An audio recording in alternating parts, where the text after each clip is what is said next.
My hair fell down. Right, so if you didn't know, I style my hair by spiraling it on top of my head.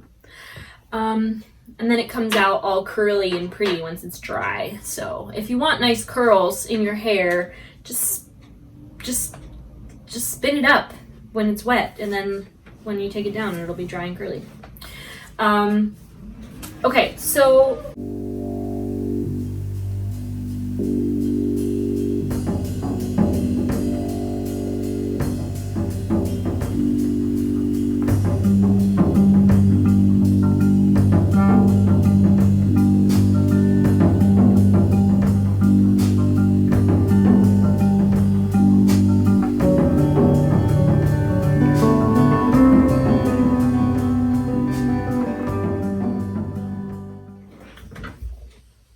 hello and welcome back to my channel. If you're a new viewer, thanks for checking me out. My name's Taylor. I come from Baltimore, Maryland, and this is another episode of the Thread to Mend podcast, where I chronicle my adventures in making things with fiber and yarn. So, how are you?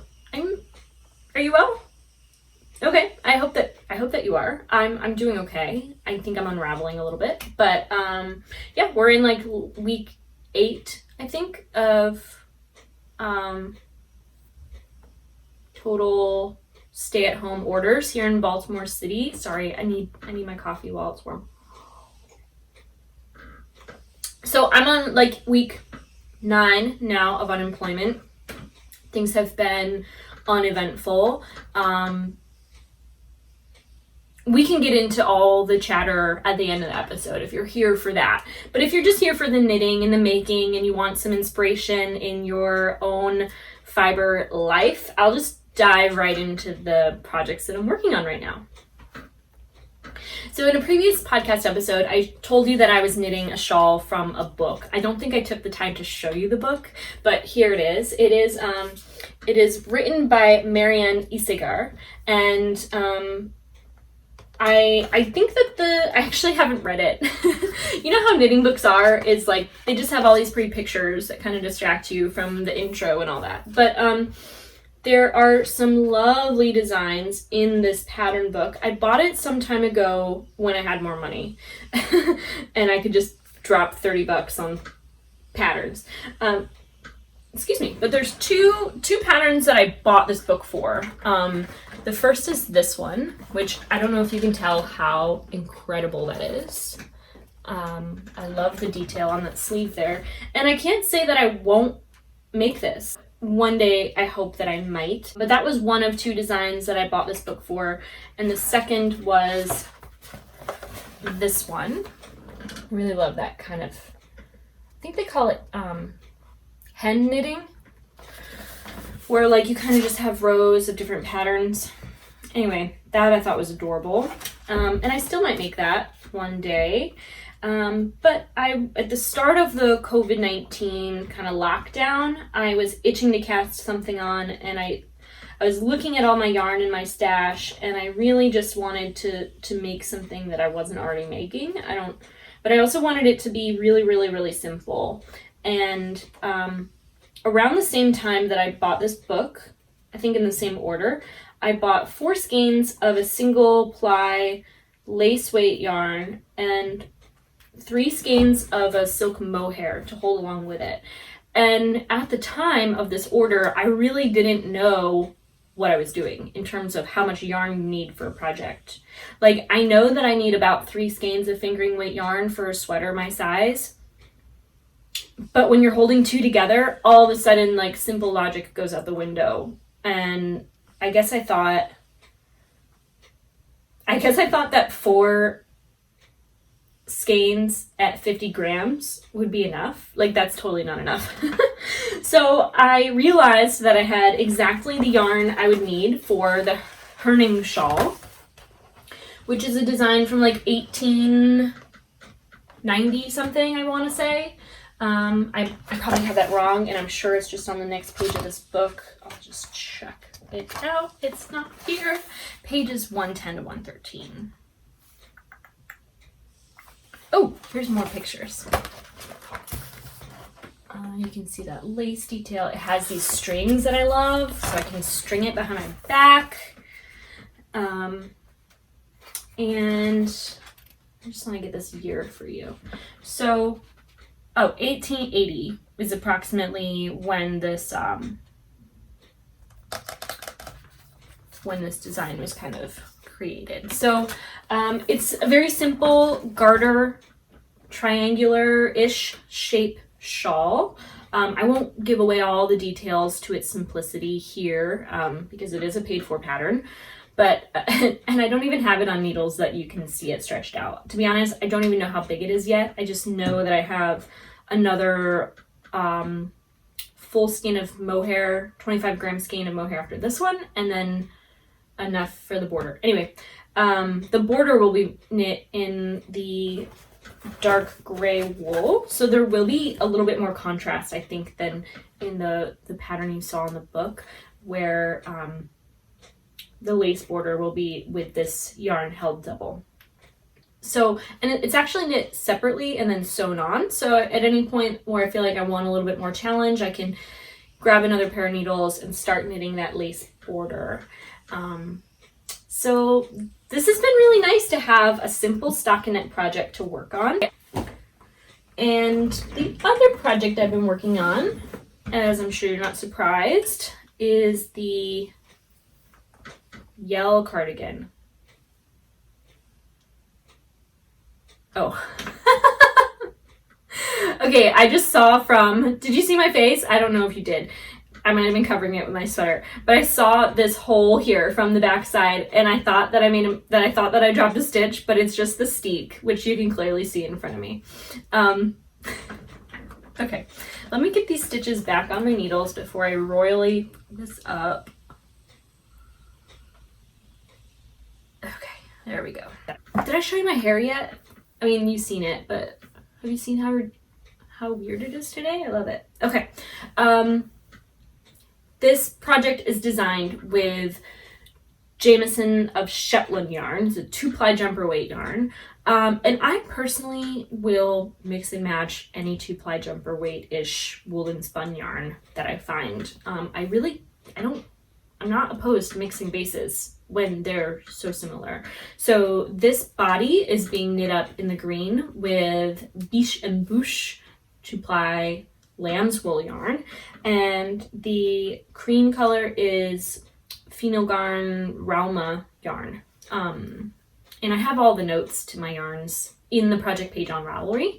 And then the bottom part of the yarn is almost all completely Jamison and Smith, which is almost, it's like the sister yarn to Jamison of Shetland, although I'm sure they're in direct competition with each other. Maybe don't want to hear that from me across the pond here, but and then I have one single skein in this bright kind of teal color made with Elemental Effects 2-ply Shetland.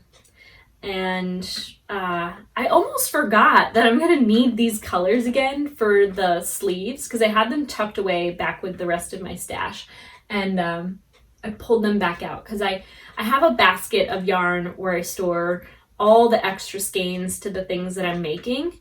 And the reason I do that is because I want to have some control over the quantity of yarn that I'm working with at one time. So I have each of my projects in a separate bag or basket, and then all the skeins to total the projects I keep together in another basket so that I can minimize the amount I basically use it as inspiration to not cast on more stuff, to remind me, look at all this yarn you need to knit through. And then every time I run out of yarn for my project and I pull one out for continuing the project, I feel like a little bit of kind of like gratification from that. Like, look, I'm making a dent in my work, and I'm minimizing the volume in this basket now. So I realized my error in putting that yarn away back into my stash because I'm going to need it for the sleeves when I get to those eventually. But on this project, I think since talking with you all, I've reached the point of kind of splitting for the sleeves, but just like the front, those have steeks so that I can continue to knit in the round.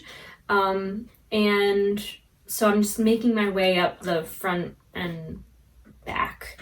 I made an error in knitting this project where I didn't do that soon enough because I didn't read the instructions carefully. And I think that there was at least one repeat of this chart, not the full chart, but like one row of the design that I should have done it sooner. So it's gonna be 1.5 inches longer, I guess. And I hope I have enough yarn for that. I think that I will. I haven't stretched this out on a fuller needle, but this feels really big. Like, y'all, I might run out of yarn because this thing is huge. But I have to remind myself, it is a drop sleeve design, so it's not as if I'm not kind of knitting the sleeves at the same time as the body in its grandness. But so I believe I did about 3.5. I did 3.5 rows of the pattern before splitting. So I think that I'll have 3.5 things of the pattern. Okay, what I'm trying to explain to you is that in the design, which I'll show you in another book, this pattern comes in Marie Wallen's book Shetland, and this book has a lot of patterns in it. I don't know if I will make any other things from it, to be honest, just because I'm getting more and more particular about the things that I want to wear. Ooh, this pullover though. I'll show you this picture. I can't remember her name right now, but Fruity Knitting, she made that, and it's just a gorgeous, I mean, if I made this sweater, I would buy the yarn it's made in because it is just that perfect. There are great patterns in this book, by the way. I didn't mean to minimize that, but do you see how, okay, that's for the mittens. This is actually the photo advertising a different pattern, but do you see how in the, where did I see it? Oh, so this is the seam at the top of the sweater. They're sewn together. Because I made that mistake in knitting extra part of the body before I split, I believe I've measured, okay, what I think is gonna happen is that by the time I'm ready to bind off and sew up or whatever, I'm gonna have 2 half rows that are gonna come together perfectly, which is gonna be really cool. Or I'm gonna have 2 rows that are kind of done and they're gonna come together, so it's not gonna have a seam like this one does here. It should almost be seamless, which is really exciting and a total accident. I just hope that I have enough yarn. And if I run out of yarn, to be honest with you, I'll just make the sleeves shorter. Like, that's what I always do. So I remember when I was working on this, I would knit a row every morning, and then come back to it and realize I made a mistake and then have to unknit and reknit that row all night. So it was slow progress on the easier portions of the chart, I thought. And so I was a little intimidated with this one here, but because you repeat it so much, it's like second nature. I don't even check the chart to know what I'm doing. I just check my previous rows. So, you know, I thought it would be daunting, but it's really not. It's quite enjoyable. In fact, it's nice to know you don't have to stop and choose colors for the next row. So I've really been enjoying this. At the same time, I'm like ready to like move on to something just different for no reason. Like, I feel like I could knit this the rest of my life and be content. I do like always having a color work project on the needles because it is just stockinette stitch. Like, it is just stockinette. You're painting a picture with the yarn you pick up in each stitch, which once you have kind of the muscle memory of your hands down, like that, there's no mental gymnastics like cables or lace or whatever, memorizing things almost. Like I guess my mind goes into overload when I have to remember intricate things like decreases and increases and all that, yarn overs and such, like which one when and where and how. With color work, it's just stuck in that. So I really enjoy doing color work. I have, though, in my queue some cabled projects that I really want to make, and I've been laboring over the decision of like, at what point am I going to start these things, and am I really going to do it with this yarn or another yarn? Because why don't I just show you real quick? Hold on one second.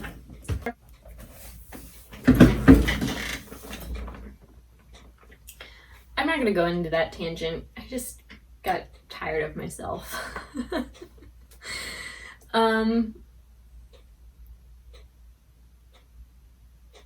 Today, so on Wednesdays, Brian still does go into work. So it's the one day a week that I'm home alone in the house for several hours. And that's kind of when I take the time to stop and record these podcast episodes. But I don't feel like I have anything to talk about.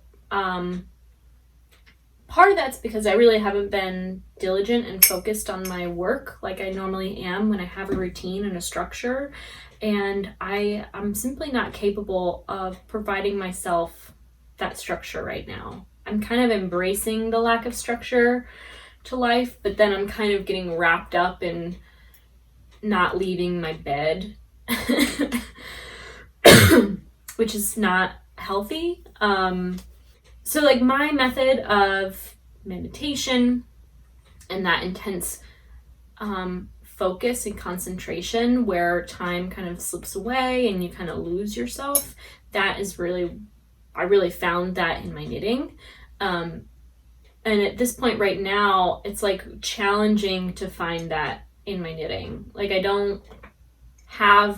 basically don't have the attention span to concentrate and find that single point of focus on my knitting to reach a state of meditation, if that makes any sense. Because ultimately, right, like yoga is this 8-pronged system. 8-pronged system where you have like principles of living and observances, and then you have the postures, and with the postures you have breathing, and then through those things you can calm your senses and kind of find that single point of focus and reach a state of meditation, and through meditation you find enlightenment and all that. And I get a lot of those limbs out of the way with my knitting, and people who are not knitters don't know, and people who are knitters know, but they just don't maybe understand that it's yoga happening at the same time. Because I have issues with my joints and my connective tissue, I don't do a vigorous practice that requires a lot of movement. I do a practice that is challenging and kind of built on static postures. So I'll do a posture for a minute. Like I'll time it for a minute, or I'll time it for 10 minutes if it's something like a resting posture. And I feel like that is really, really supportive to my body so that I can continue to do what I do. I'm very lucky that I've basically spent over 12 years conditioning myself to be who I am now. So I don't require an hour of practice every day to physically feel okay. I kind of wake up feeling good these days, which is a relief, because with chronic illness, like I'm almost always woke up in hell every day. And now I don't. I think one of the reasons why I'm struggling so much with my mental health, though, is there are so many things outside of my control that I just have to like surrender to, and I wish I didn't have to. Like my parents, for instance. I'm just gonna take a few minutes to talk shit on them really quick, because I just have to get out of my system. I wish that they would behave smarter. I wish that they would understand that this is not a hoax, that they shouldn't leave the house, that it's not responsible of them to go out to dinner right now, that they need to like stay inside. I can't convince them They're like so. She was telling me, I didn't know I didn't know I was a senior. I didn't know I was a senior. I'm like, yeah, but you're old. Like, I didn't say that, but like, you know, you are at risk. You are the at-risk population. My dad, he is morbidly obese, type 2 diabetes, and he's like the one going to get the groceries. And like, you know, he the other day he fell on his scooter and hit his head on the ground and had to go to the hospital for a concussion. Like, y'all need to sit down and not go out. Like, I'm just so mad at them for not being responsible. And I feel like I shouldn't be having to parent my parents, you know? It's frustrating. Ugh, I'm gonna get emotional about it, but I just need to vent because... Moving on, I have watched all 4 seasons of The Last Kingdom on Netflix, which I highly recommend if you've not seen it. It's really fun to watch Vikings and Saxons just slaughter each other with swords all day. Because it's just what I feel I wish I could do. Be some like warrior princess with sick ass braids. But you know what's striking is like I live in Baltimore City. I've mentioned that at the top of this episode. And just this past Memorial weekend, 10 people were shot dead. 12 were shot in like 3 days, not even. And it's just insanity in this town. I mean, I understand that. I mean, this is the way it is. I'm in my house watching a television show about people needing to use violence to control their lives. While in the same town, not more than maybe a mile away, there's people who are living in that reality where their people are in a battle against other people and they require lethal force to maintain whatever it is they maintain. And all judgments aside, like, I will not sit here and pretend to know why someone does or does not require violence. Obviously, violence is bad, but, like, I don't know why they're shooting. I mean, I'm assuming people are shooting and killing people because their people were shot and killed. And, like, if anything, it's just nothing ever changes. Nothing ever changes. People are terrible. People suck. I am just over humanity. I'm like so over it. And of course I can say that. It's easy for me to be a misanthrope and just suck it all up to humanity as a disaster. And that gives me a little bit of comfort in my heart because I can just surrender to the disaster that it is and accept it for what it is and not try to, win some war. Everything is terrible. That's how I feel. Everything is terrible. I'm just like spiraling. I'm mentally spiraling. And there's just nothing to do about it. Like, what are we all doing here? What is the point? I think that's all for this episode of the Thread to Mend podcast. I want to thank you so much for watching and subscribing to my channel if you are subscribed. If you're not yet, please consider it. You can hit the little bell and that will tell you when new stuff is coming up on the channel. I hope that I'll record some more videos like my previous, that's not in the podcast format, but more in a shorter and specific video thing. Anyway, yeah, that's all I have. And I hope that you're well. And I know I act like I don't care about the world, but I do. And I hope that you are taking care. And I'll see you soon. Bye.